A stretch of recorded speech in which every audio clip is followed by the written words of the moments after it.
O mês de setembro traz consigo uma cor que simboliza esperança e solidariedade, o verde. No chamado Setembro Verde, a atenção se volta para a importância da doação de órgãos, gesto capaz de transformar e salvar vidas.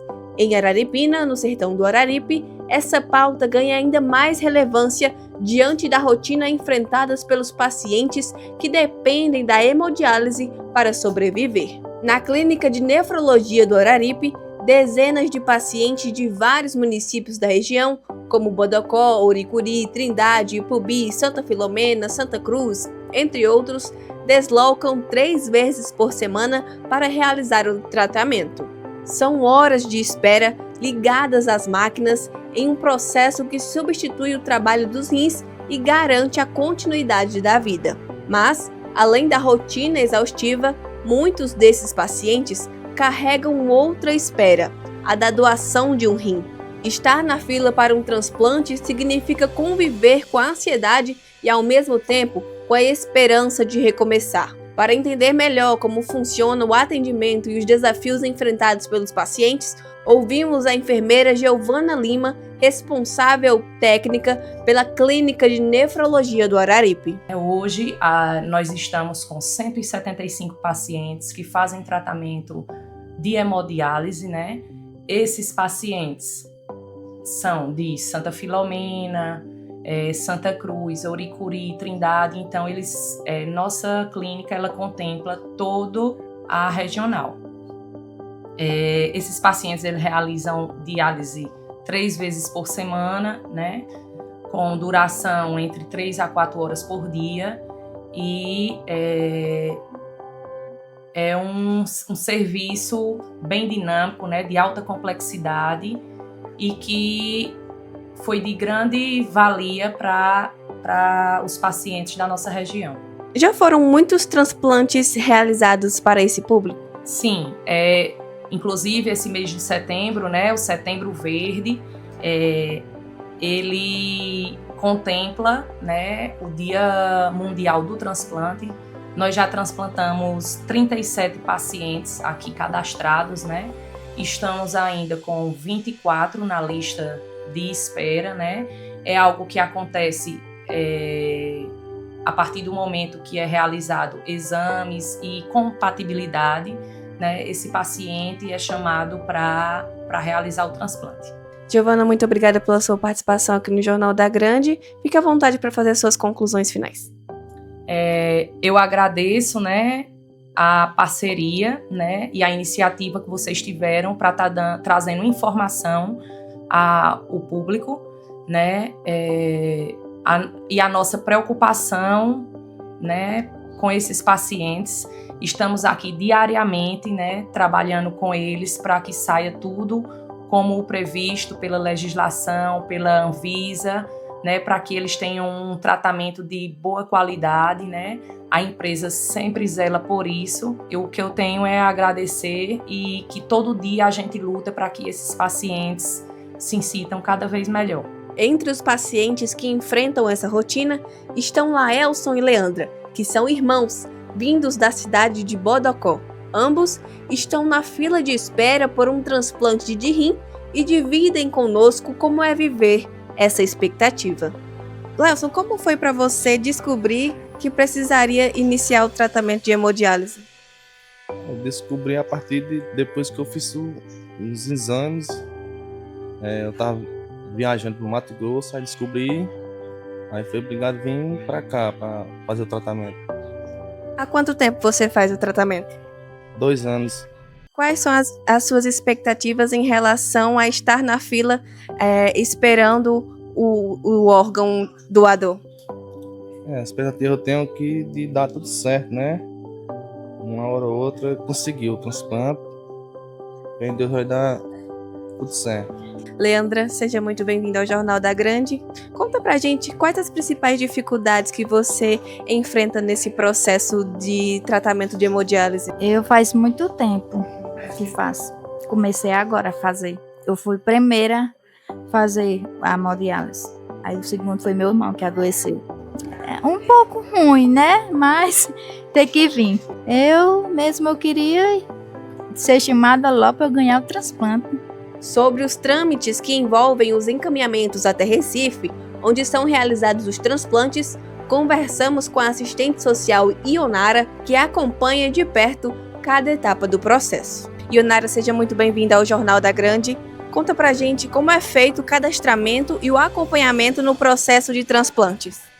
Olá, bem, conforme a questão para estar inscrito na lista de transplante desses pacientes, né, ele precisa mais do que tudo estar realmente realizando um tratamento de hemodiálise, né, que de fato são pacientes renais crônicos e que aí, lógico, são pacientes que são interessados a estarem na lista de transplante, quando de fato estão decididos a estar na lista de transplante, começam as primeiras consultas, são realizados no IMIP, que é a nossa referência, né, o Hospital IMIP em Recife, e que aí começa todo o processo, além de consultas, exames, retornos, até de fato estarem considerados efetivos bons para estarem na lista de transplante. Ionara, atualmente são muitos transplantes realizados em pacientes aqui em Araripina? Sim, bastante. Só esse ano eu gosto principalmente de enfatizar que hoje está contabilizado 8 pacientes nossos transplantados, né? Não só daqui de Araripina, mas nós temos da 9ª região. A gente considera pessoas de Bodocó, que tivemos, de Trindade, de Oricuri, de Ipubi, enfim, são pacientes realmente que a gente tem essa consideração de vários, realmente, de várias cidades, né? Que a gente realmente tem o amplo atendimento aqui dentro da hemodiálise. E o que representa cada um desses transplantes? Representa coragem, esperança, né? Fé realmente em estar realmente com uma nova vida. Realmente é novos ares, que esses pacientes possam sair realmente em um tratamento, né? Que está ali 3 vezes por semana dentro de uma hemodiálise, né? Realizando 4 horas por dia, né? A cada sessão que eles vão lá fazer hemodiálise. Então, assim, são pacientes que eles vão se considerar bem, saudáveis, livres e, lógico, dando continuidade a todo tratamento, que por mais que são transplantados, eles realmente ainda dão continuidade para toda a vida. O acompanhamento nunca finaliza, principalmente com os nefrologistas que encontram-se tanto aqui no hospital, né, no Centro de Nefrologia do Araripe, quanto também no próprio IMIP, quando eles já estão transplantados, né, os nossos pacientes. Ionara, muito obrigada pelas informações e pela sua participação aqui no Jornal da Grande. Fique à vontade para fazer suas conclusões finais. Bem, eu só espero que, de fato, vocês cuidem da saúde de vocês, façam consultas realmente anualmente, né, com o nefrologista, para poder avaliar realmente como vai ser o rim, né? Então é um acompanhamento importantíssimo para a nossa vida, cuidar da saúde, fazer exercícios físicos, alimentação, tudo isso realmente conta para a importância da gente realmente, do nosso rim, da nossa saúde. Um exemplo de vitória é o caso do paciente Ricardo, que já recebeu o transplante e hoje leva uma vida normal. Ele fala sobre como esse gesto de solidariedade transformou seu futuro. Rodrigo, conta pra gente como era a sua vida antes do transplante e o que é que mudou depois dele. Antes do transplante eu fazia hemodiálise 2 anos e 11 meses. Eu vinha 3 vezes por semana, né? Era muito difícil para mim, porque eu vinha sozinho. 10 km da rua para cá sozinho, de carro ou de moto. Aí era difícil para mim, porque eu não podia viajar nem nada. Hoje eu fiz o transplante, a vida é muito melhor. Não vim mais para hemodiálise, só tomando os remédios de maior cuidado. O que a gente indica é que o pessoal, a família diz que faça a doação dos órgãos para viver outra nova vida, né, com outras pessoas. As pessoas transplantadas precisam continuar tomando alguma medicação?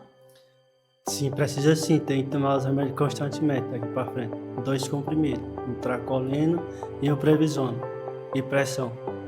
2 tem que tomar, não pode faltar nenhum. Quando falta na farmácia, eu tenho que comprar. E eu não tenho na farmácia que eu não vendo. Esses remédios só tem na farmácia do estado.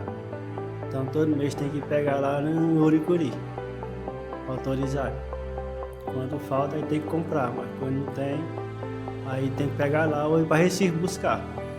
Não pode deixar faltar no remédio. São 7 mil cada cartela. E nós temos 24 cartelas por mês. Não tenho condição de comprar, porque tem que manter o estádio mesmo. O senhor esperou muito tempo pela doação do rim? Eu esperei aí uns 9 meses para receber o órgão.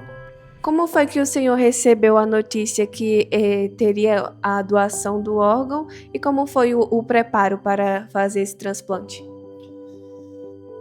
A notícia que eu recebi, eu estava na máquina, tinha feito 2 horas de diálise, e quando eu recebi foi a ligação de Recife, do médico, que me ligou que tinha um órgão lá que era para mim ir, naquele mesmo dia.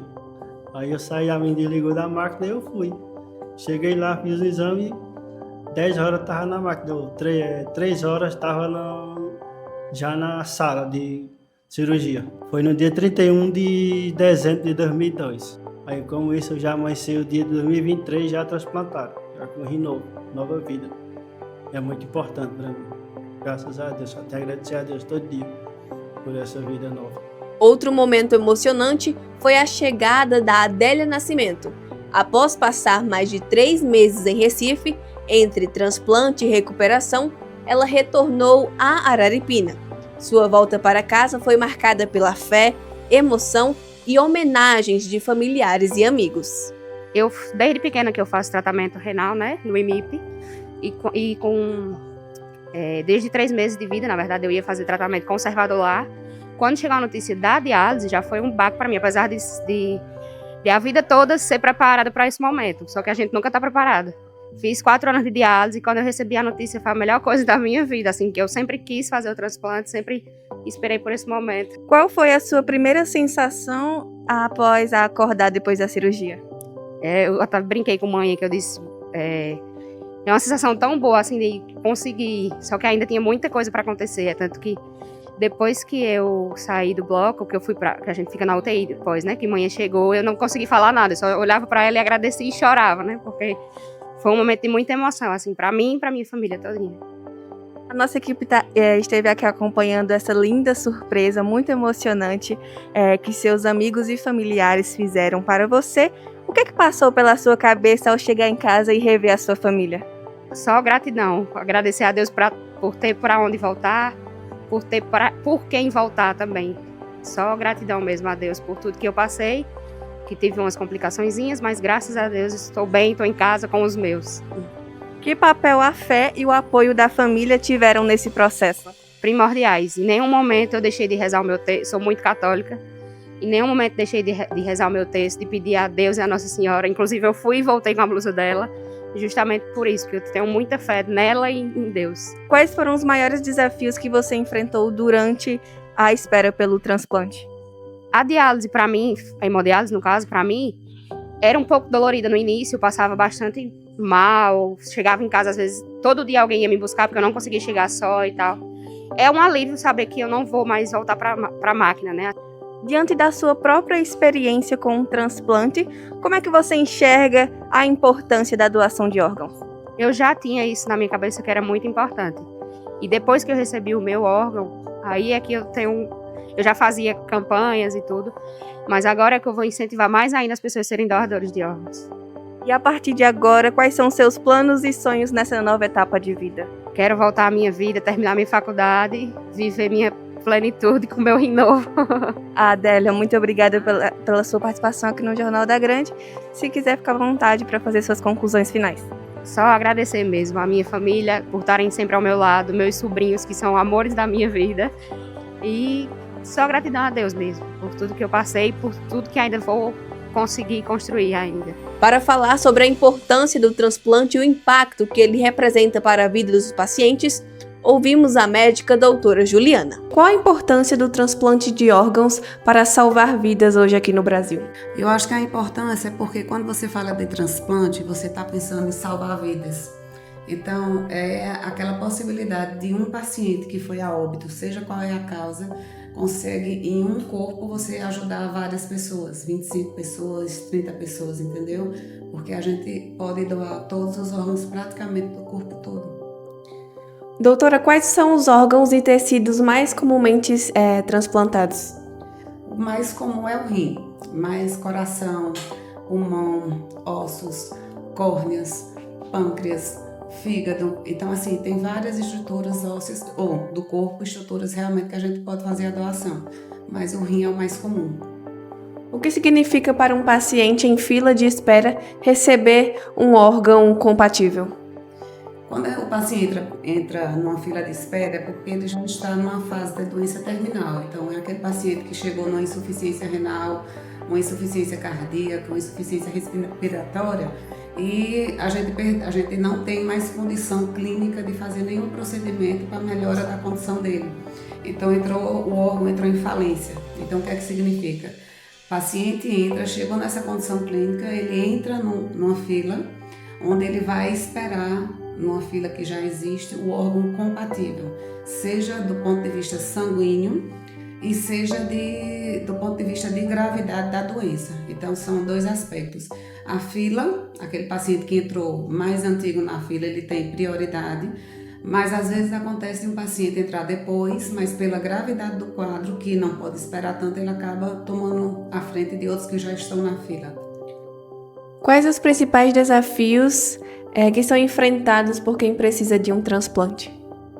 Eu acho que desafio, é a questão cultural, porque eu acho que transplante, quando você fala de transplante, quem está esperando o transplante é uma situação, quem é o doador é outra. Então, o desafio é tentar, conscientizar daquele que está doando, ele está dando vida para outro. A gente está perdendo quem é o doador, a família que está de luto, ele está perdendo um ente querido, porém, ele está doando vida para aquela pessoa. Então, o desafio, eu acho que é começar a trabalhar esse tema a nível de mais cedo na família, entendeu? Porque você só pode doar um órgão quando existe uma autorização familiar. Você pode até dizer que você tem interesse, que você tem documento, mas no final quem autoriza é a família. Doutora, existe uma idade ou condição que impeça uma pessoa de ser doadora? Idade, né? Não, porque até criança pode ser. Criança com morte acidental, acidente, mas existe a condição clínica. Por exemplo, um paciente que seja 50 anos, mas ele já tem uma doença de base, uma insuficiência renal inicial, ele já tem uma comorbidade, ele já não é um perfil seguro de você pegar um órgão dele e mandar para o paciente que já está precisando de um órgão bom. Então, o limitante não é a idade em si, mas a condição do doador. Doutora Juliana, quais são os avanços da medicina que têm melhorado os resultados dos transplantes? A tecnologia avançou muito. Então, a questão sanguínea dos testes de compatibilidade mais rápido, com a tecnologia mais recente, mais atual, mais moderna, e as cirurgias em si. O tempo hábil entre a doação e a cirurgia também tem melhorado muito os resultados. E da cirurgia em si, as drogas mais novas e as medicações que são necessárias para evitar a rejeição do transplante. Como funciona o processo de avaliação e compatibilidade entre o doador e o receptor? Normalmente esses exames são feitos quando você vai ser o doador ou o receptor. O doador, quando existe a possibilidade de ser um doador em vivo e morto. No caso, numa pessoa que você pode doar para um filho seu, quando existe uma compatibilidade, principalmente em parentes. Então, existe em vivo, existe a possibilidade, principalmente até parentesco de 4º grau, você vai ver pelos exames sanguíneos, entre compatibilidade ABO, sanguínea.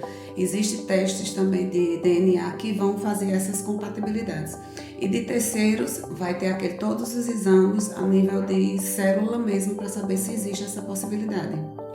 Doutora, e após o transplante, quais são os principais cuidados que o paciente precisa ter? O principal cuidado é porque é um órgão que não é seu.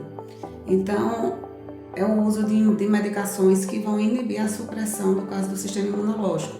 São chamados imunossupressores, que são medicações que vão inibir a rejeição, que é o principal problema relacionado aos transplantes aqui em todo mundo, né?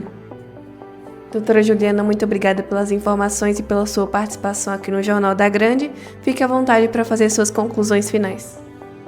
Queria só atentar para a conscientização da população em relação à necessidade de se conversar em relação a transplante e o desejo entre familiares da doação, porque quando a gente fala de transplante, a gente pensa muito mais na perda quando a gente perde um ente querido, seja por um acidente, um AVC hemorrágico, mas quando você fala do seu desejo de ser um doador antes, Quando acontece um ato trágico, quando você tem uma perda de um ente querido, a família pelo menos levanta uma luz da possibilidade da doação, que você está perdendo, mas você vai ajudar várias pessoas que estão no sofrimento.